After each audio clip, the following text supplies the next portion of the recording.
Halo good viber semuanya dimanapun kalian berada. Gimana kabar kalian?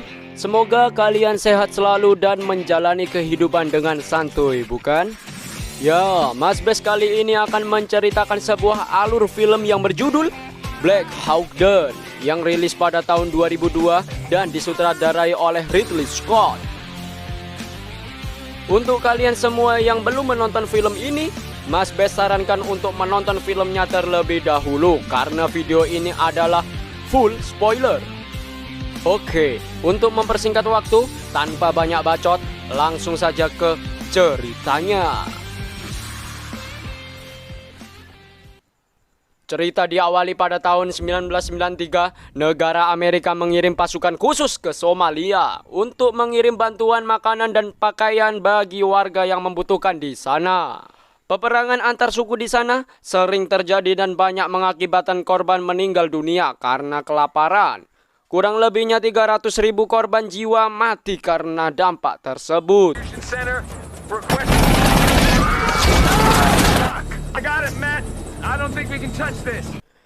Dia sering melakukan perampokan berupa bantuan makanan dari negara tetangga yang dikirimkan lewat pelabuhan agar tercipta bencana kelaparan. Dan itu dijadikan senjata utama untuk mewujudkan semua rencananya. Wah, bener-bener licik orang ini. Bulan Juni 1993, kelompok IDID menyerang dan membunuh 24 tentara Pakistan dengan cara membabi buta. Pada bulan Agustus, pasukan elit Amerika yang terbagi dari golongan pasukan Delta Force, Ranger AD, dan Sorke 160 ditugaskan untuk menangkap IDID dan menertibkan kerusuhan yang ada di Mogadishu.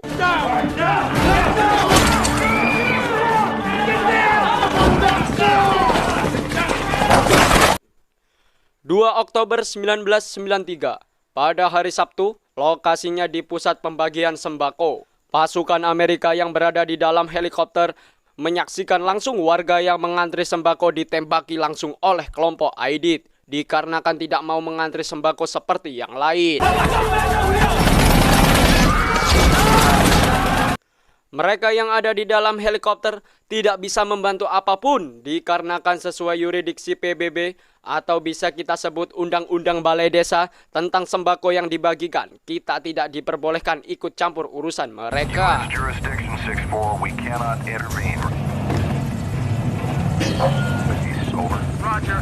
Di pasar Mogadishu yang dikuasai oleh para preman IDID, selain makanan, senjata, daster, lemari, mesin cuci, semua diperjualbelikan di pasar ini. Diperlihatkan sesosok marinir yang sedang menyamar di pasar tersebut yang bernama Hood. Ini dapurannya. Hood terlihat sedang mencari penjual senjata ilegal yang berada di pasar tersebut.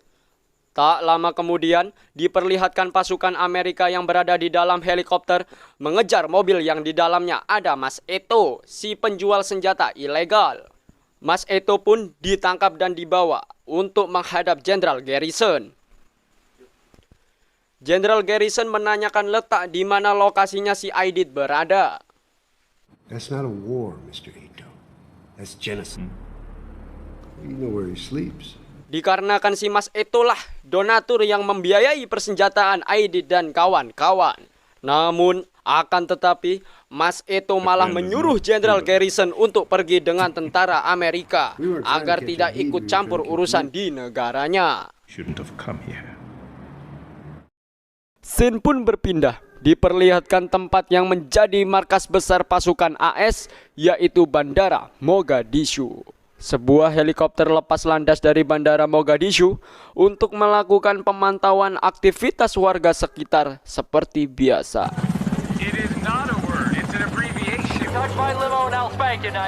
Dan di dalam kantor ada seorang marinir yang baru saja pulang dari kampung. Ia bernama Todd Blackburn. Hood yang sedang bersepeda di padang pasir, ia dijemput oleh helikopter Black Hawk untuk segera kembali ke markas. Saat di perjalanan, Hood yang sedang gabut malah melakukan perburuan babi ngepet untuk acara bakar-bakar nanti malam. Hey, who's hungry?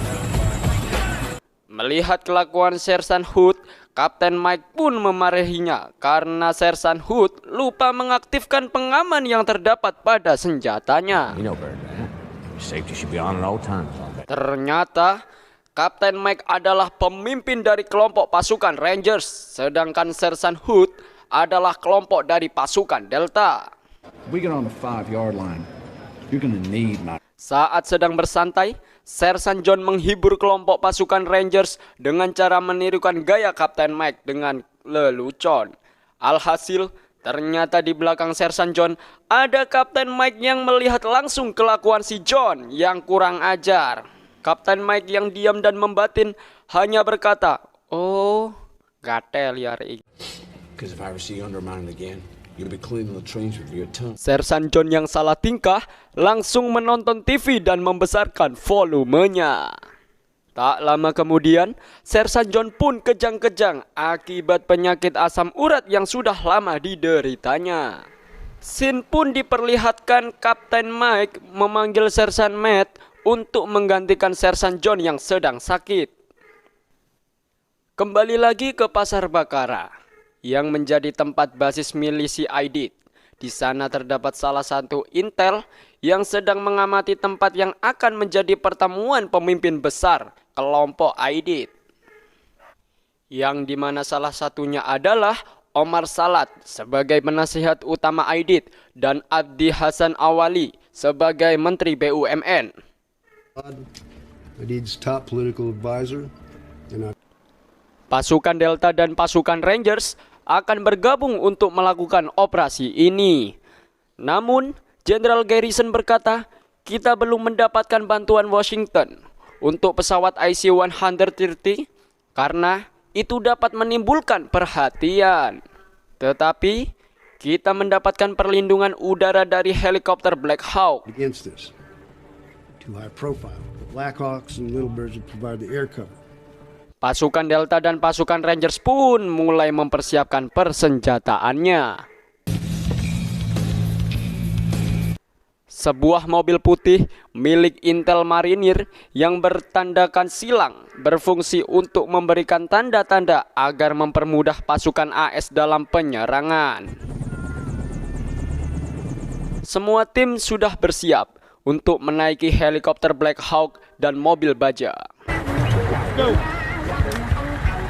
Saat para pasukan dalam perjalanan, kelompok milisi Aidit sudah terlebih dahulu menyusun strategi. Bila pasukan AS mulai menyerang, bocah-bocah FF ini akan memberikan sinyal kepada kelompok Aidit agar segera melakukan persiapan pertempuran. Jam 3:42 sore, pasukan Amerika sampai di lokasi tujuan. Pasukan mulai melakukan pengamanan untuk mempermudah pendaratan. Pasukan Rangers mulai bergerak memasuki bangunan untuk mencari target yang dicari. Todd Blackburn diperintahkan untuk turun dari helikopter, namun naas. Todd malah terjatuh dikarenakan helikopter melakukan freestyle mendadak untuk menghindari tembakan rudal dari musuh.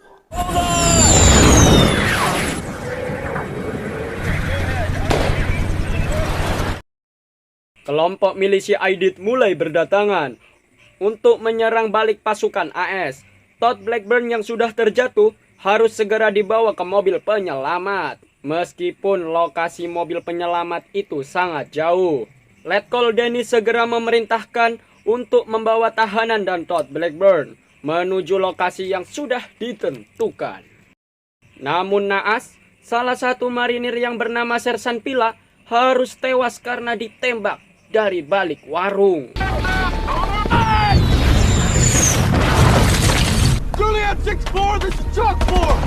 Hood yang melihat Sersan Pila sudah tewas langsung mengambil kendali untuk menembak musuh dari atas.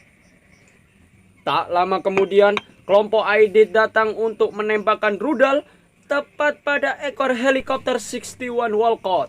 Saat helikopter tertembak, pilot pun berusaha sekuat tenaga dan sungguh disayangkan. Helikopter 61 Walcott pun jatuh.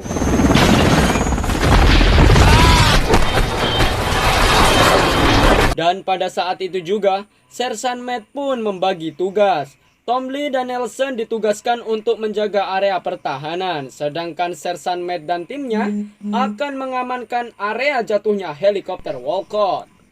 Pasukan kelompok Aidit mulai berdatangan dan membawa seluruh gerombolan warga RW 9. Helikopter pun turut membantu pasukan darat untuk membunuh semua kelompok Aidit.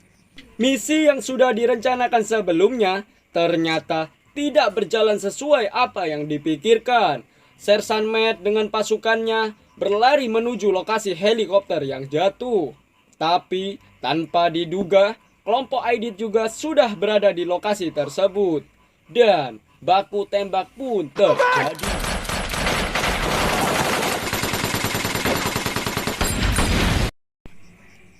Salah satu marinir yang tertembak langsung bersembunyi di dalam rumah Pak Handoko. Saat Pak Handoko mengetahuinya bahwa ada salah satu marinir yang masuk rumahnya, Pak Handoko pun segera mencari dan membunuhnya. Namun naas, Pak Handoko pun tewas karena tembakan dari putranya sendiri.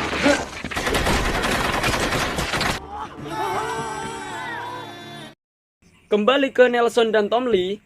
Tom Lee tanpa sengaja menembak musuh di dekat telinga Nelson yang mengakibatkan telinga Nelson menjadi budak. Kasihan juga ya. What I just tell you? I swear to God. You alright? What? Dua helikopter regu penyelamat pun datang. Dan pada saat itu juga, kelompok milisi sudah bersiap untuk menembakkan rudal. Untungnya, rudal yang ditembakkan ke helikopter pun meleset.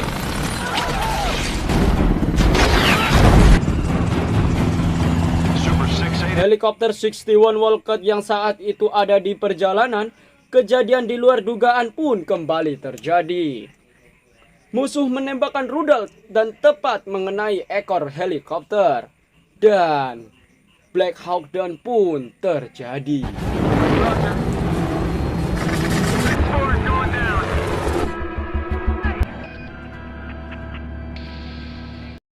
Helikopter yang terjatuh menyisakan 2 orang pilot yang sedang terluka. Helikopter yang tersisa meminta izin turun untuk menyelamatkan pilot yang terluka. Sementara itu di pangkalan, Sersan Hood dan timnya berniat untuk kembali ke medan peperangan untuk menyelamatkan rekan-rekan dan korban yang tertinggal di sana. Nelson dan Tom Lee bertemu Sersan Yore dan mereka kembali untuk mencari rekan yang lain. Kelompok Aidit dan tim Sersan Jeff masih sangat sengit melakukan adu baku tembak. Jenderal Garrison memberikan izin kepada 2 anggota marinir untuk turun dari helikopter. Sementara itu helikopter 64 mendapatkan serangan dari musuh. Beruntungnya 2 marinir langsung turun dari helikopter untuk menyelamatkannya. Letkol Denny meminta izin untuk kembali ke pangkalan dikarenakan di dalam mobil terdapat banyak marinir yang terluka. Waktu menunjukkan jam 5 sore.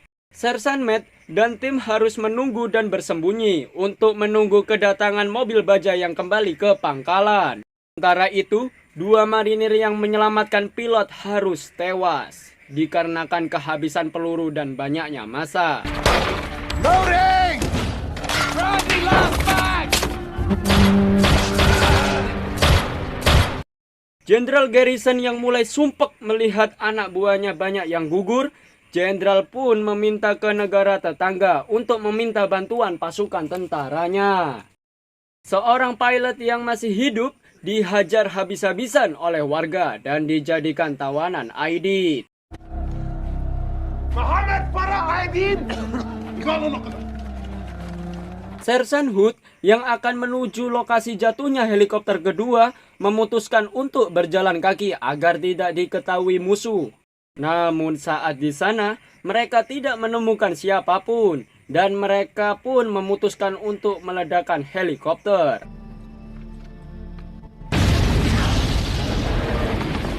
Crash site 2 secured. Lieutenant Colonel Crip. Pada saat malam hari, musuh menemukan tempat persembunyian Sersan Matt dan tim. Musuh segera menembaki tempat persembunyian mereka. Jenderal Garrison pun meminta helikopter untuk memantau pergerakan musuh dari jauh. Negara Pakistan bersedia membantu untuk menyelamatkan pasukan militer Amerika yang terjebak di sana. Letkol Denny bertugas untuk memimpin arah pasukan Pakistan untuk melakukan penyelamatan. Salah satu anggota marinir memberikan sinyal untuk menandai di mana musuh berada. Jam 2 pagi, Letkol Denny dan beserta pasukan PBB dan juga pasukan Pakistan pun akhirnya datang. Mereka bersiap membantu dan melakukan penyelamatan. Senin 4 Oktober jam 6 pagi. Pasukan marinir yang tersisa memilih berlari berlindung di balik mobil PBB. Milisi dari kelompok ID tidak menyerah, menggempur habis-habisan dan mengejar mereka sampai di perbatasan.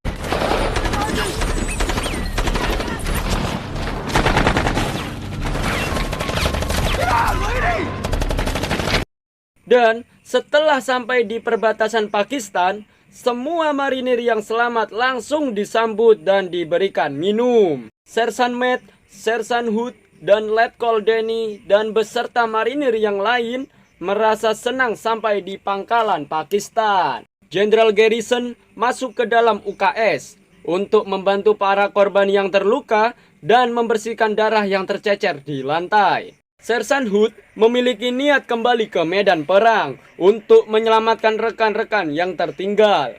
Karena Sersan Hood memiliki jiwa pemimpin, ia berkata, "Aku ingin kembali ke medan perang, bukan untuk berperang, melainkan sudah menjadi tanggung jawabku untuk membawa pulang rekan-rekan yang tertinggal di sana." I won't say it, God. I won't understand why we do it. It's about the men next to you. You started a whole new week. It's Monday. Ya, jika kalian ingin menjadi seorang pemimpin, contohlah seperti Sersan Hood yang memiliki tanggung jawab dan jiwa seorang kepemimpinan. Dan film pun buyar.